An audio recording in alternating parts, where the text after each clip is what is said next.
lot of the shitcoin proponents seem to think that you can, you should tokenize everything and put it on the blockchain, right? Like just right on that layer one. This panel is going to be about doing something different than that, which is actually logical, which is putting it on a layer 2, because that actually makes sense, and we're talking about Bitcoin here, not shitcoins. So this panel is moderated by Jesse Knutson. He's the head of securities at Bitfinex. Please give him a warm welcome to the stage. He's going to be our moderator. Let's keep it going. We've got a couple more hours left, guys. Give him a warm welcome to the stage, please.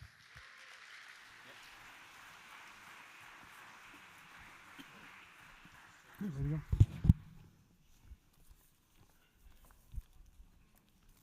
Great, thank you everyone. Really excited about this panel, the future of tokenized capital markets. With me today is Jonathan Krane from Krane Shares.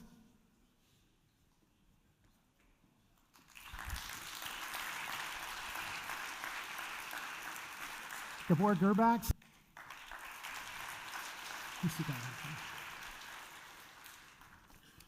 Adam Back, CEO and co-founder of Blockstream.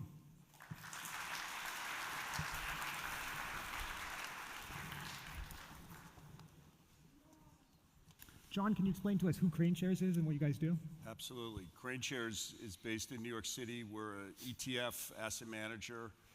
We focus a lot on China, on alternatives, on crypto now, and listing funds on New York Stock Exchange and London, and we're very focused right now on tokenization.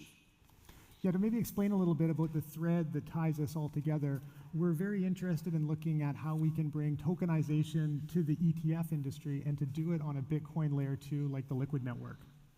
So Gabor, what do you think is important or interesting about this idea of bringing the ETF industry on-chain onto Bitcoin? Yeah, definitely. So maybe just to contextualize, the financial services industry is the largest industry in the world.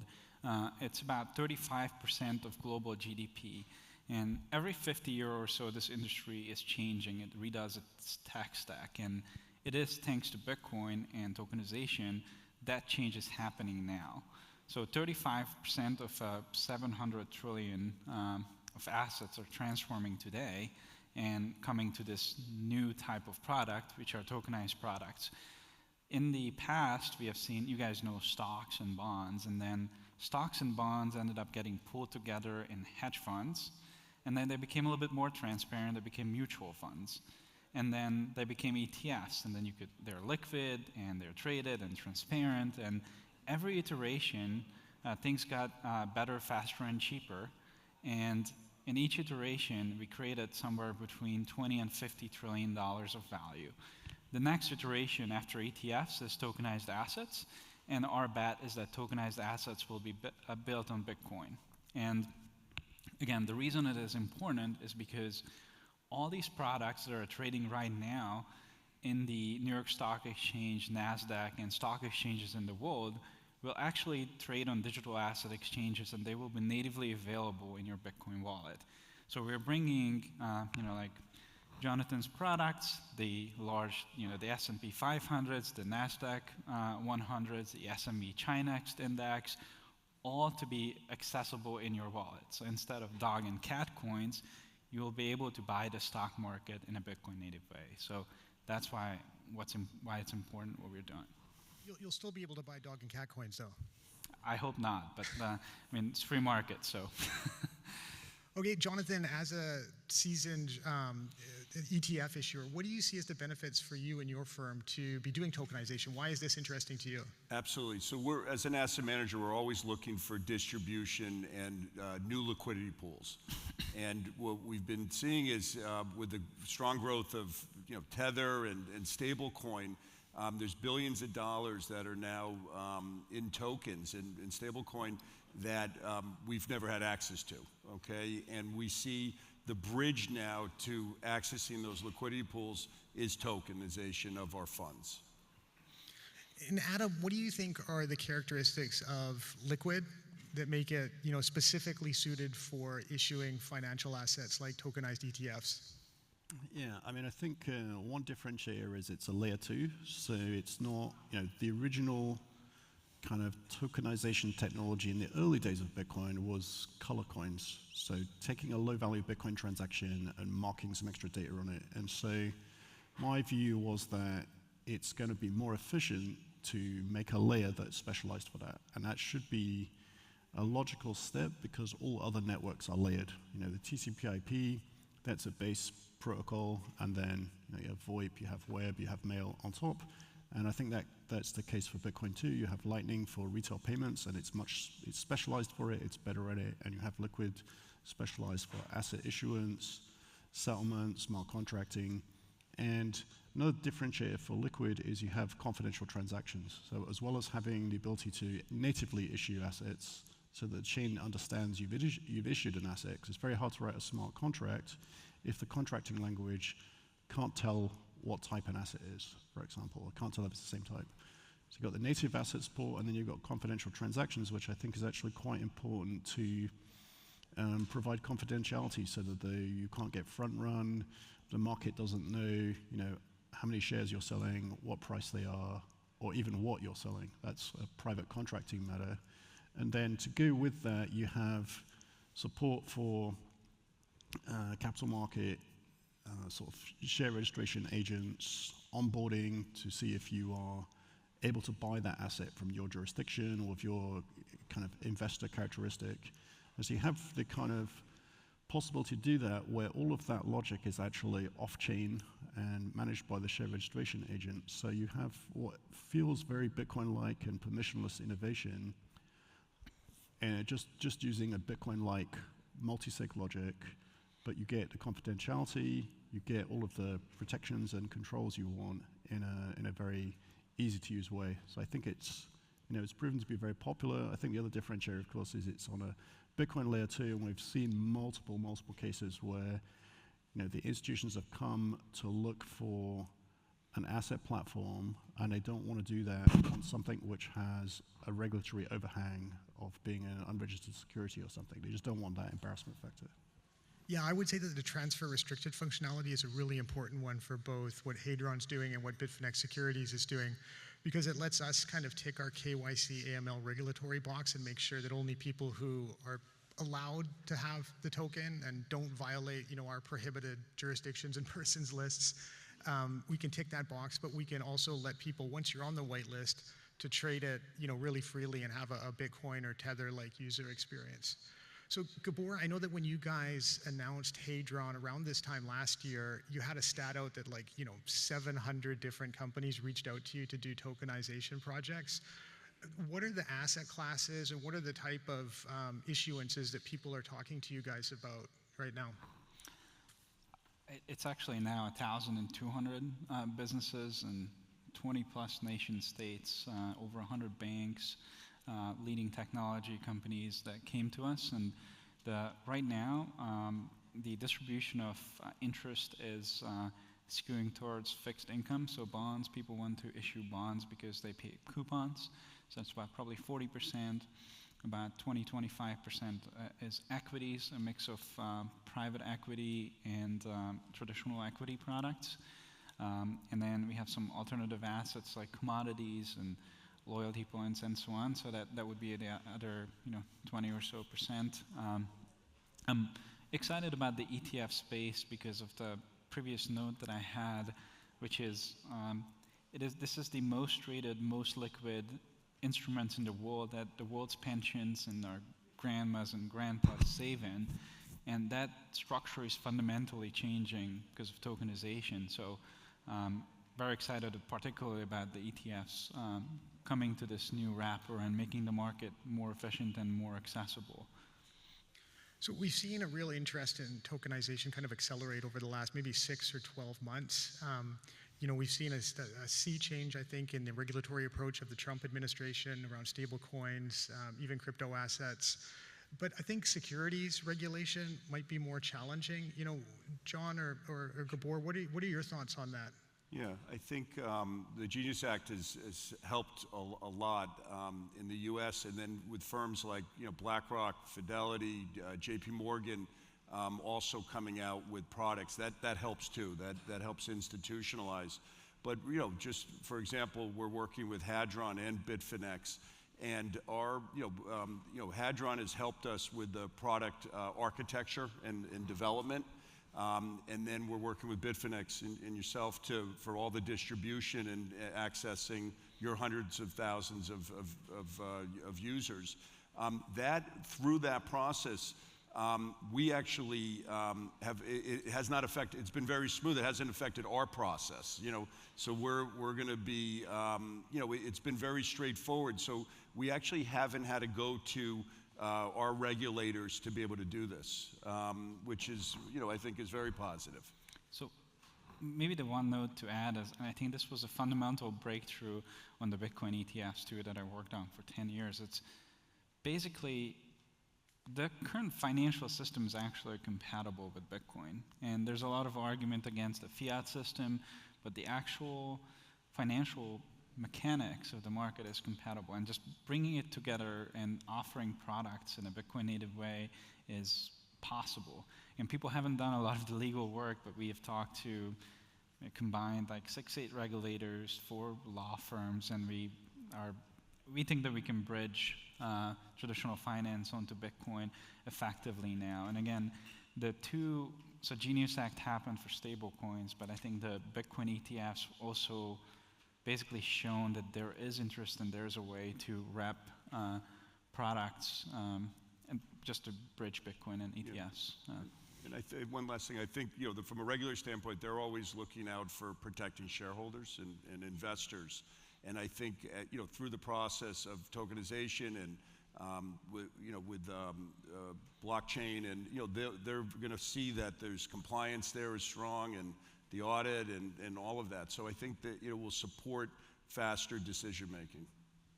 Yeah, and maybe another point to mention too is, the role of El Salvador as kind of a novel, as an interesting regulatory jurisdiction. Gabor, how important do you think what El Salvador has done is this part of this project, and maybe our broader thing that we're working on together between Hadron and Bitfinex Securities? Yeah, so one of the things that El Salvador has done successfully is that whenever a tokenized product is issued in El Salvador, it's actually considered a token. Another great thing that they have done is basically only Bitcoin-based tokens are legal in El Salvador, so they have excluded a lot of scams, just by definition. And the legal framework created for securitization is unique, and actually a lot of other countries are now adopting it. And again, basically if you issue an ETF token in El Salvador, it's considered a token, while it might live as a security in another jurisdiction.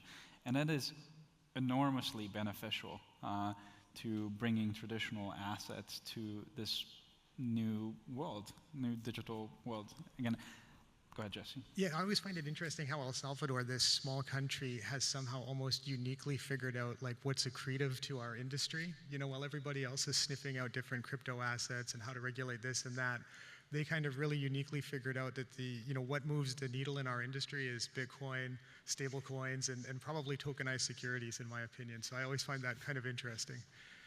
Adam, I think Liquid is probably, maybe people don't even know, I think it's a stealth leader in the RWA and STO industry. Could you put some numbers to that? How big are RWAs and security tokens on the Liquid network at the moment?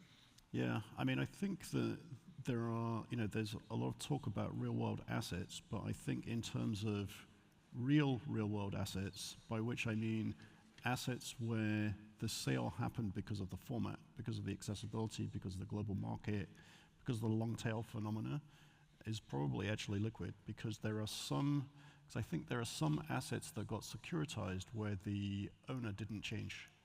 Somebody said, okay, you can tokenize some treasury stocks, we'll keep it in the fund. You take a box, somebody pays some fees. But on Liquid, there are a lot of sort of organic things, like the BMN blockstream mining notes, which dates back a few years. The second iteration of that is around $1 billion now. That's been used so it's a 4-year term product that gives you the Bitcoin mined from a certain amount of hash rate. And that security itself has been used to issue private company bonds to finance mining infrastructure expansion, and those bonds are also securitized and listed on a Bitfinex platform, actually. And the security work and capital placement was done by Stocker, who's also another kind of Liquid member fintech and regulatory work company. And so apart from that, there is a very large amount of promissory notes in Mexico, which are small business loans. So that's grown to, I think, about 2 billion now. It's generally growing at about 100 million a month, and it's been going for a few years now. And that is, solving a workflow problem from what was a very paper-based, manual, error-prone process to, kind of skipped, like people in some countries skipped from, no telephone or internet to just like mobile, right? They skipped the fixed line. So I think it's one like that, where they skipped from a paper-based to a blockchain-based solution, and it's solving problems. So people are using it, and it's resulting in capital being placed into a market that didn't really exist in that level of efficiency without it. John and Gabor, in El Salvador, at Plan B El Salvador last year, I had a chance to talk to Eric Balkunas, and he said the ETF industry was a pirate ship, in the old days, and then he says, okay, you guys are kind of like the pirate ship now. So what do you make of that kind of comparison? And it's interesting that, an ETF issuer is now one of the first kind of big traditional players that's gravitating towards our technology. Absolutely, yeah. We've watched the ETF industry grow dramatically. I mean, in the States now, it's about a $12 trillion industry. In that 10 years ago, it was probably a $2 trillion industry, $3 trillion. So, incredible growth, and then it's really, follow the money, and a lot of flow has gone into ETFs, and I think the next step now is going to be tokenization. Okay, and with all the money that's starting to, come into stablecoin, that's going to create an opportunity for traditional asset managers with product to look at that. But also, the stablecoin money is going to need to find diversification and real-world assets and start creating portfolios around that. We see our business in the next 3 to 4 years. 100% of our products will be tokenized. Oh, that's amazing. Gabor, any additional thoughts on that? Just, pirate ship is a good example. I have a much worse example. When I started working in the ETF space and first talked about Bitcoin, and that was around 2013 on Wall Street, and Bitcoin no one cared about really on Wall Street in 2013, and so I just tried to sell ETFs. And when I brought up ETFs to a pension fund or a bank, they were looking at me like I'm selling cocaine. Like literally, they didn't understand the space was so new, it was so touchy, and I think that's where we are with the tokenization space. People don't know that these new types of instrument exists, and what happened with ETFs, it went from, at that time probably $500 billion to $20 trillion globally. And I think we're going to see something similar with tokenized assets. And so I'm excited about it because right now these things are, at least for a little bit, they're taboo at institutions. But once the right structuring takes place and people see it in the world, I think quickly we're going to see tremendous growth. And just to, again, put it into context, the consensus is that we're going to see $30 trillion worth of tokenized assets by 2030. So next 5-7 years, I think we can get to that number. And my hope is that it will be all built on Bitcoin, or at least a substantial portion of it. You've kind of front-run my question. My next question was going to be flash forward 5 years. How much of the ETF industry do you think is going to be tokenized? And then how much of that do you think will be built on Bitcoin-based technology?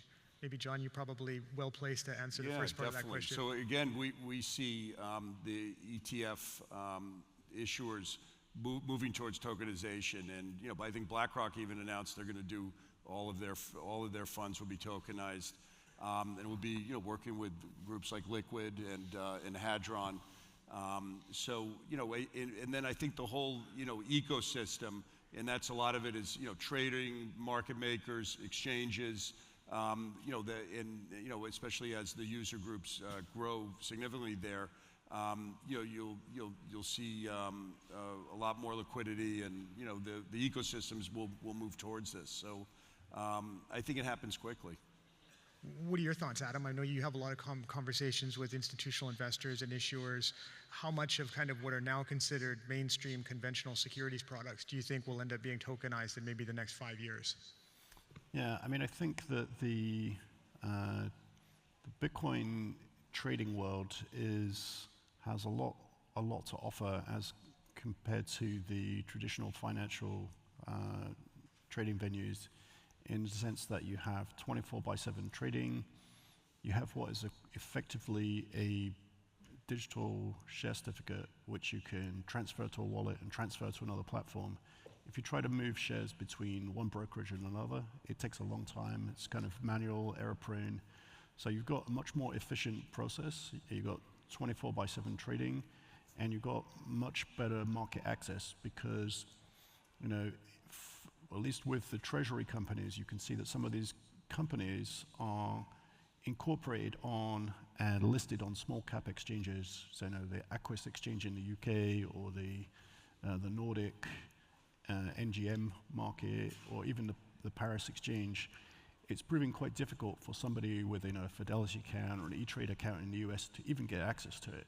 And that's, you know, a major market. So for somebody, you know, living in India or Africa who wants to buy these kind of things, it's actually very difficult. Maybe they can't get access. And so I think what this kind of neo technology is giving is a much more uniform, easy access, 24/7 trading environment, which ultimately helps, you know, liquidity in a wider, sort of more global, accessible liquidity across a longer tail of financial instruments that are less kind of trapped in a time zone or trapped in a geography or a market.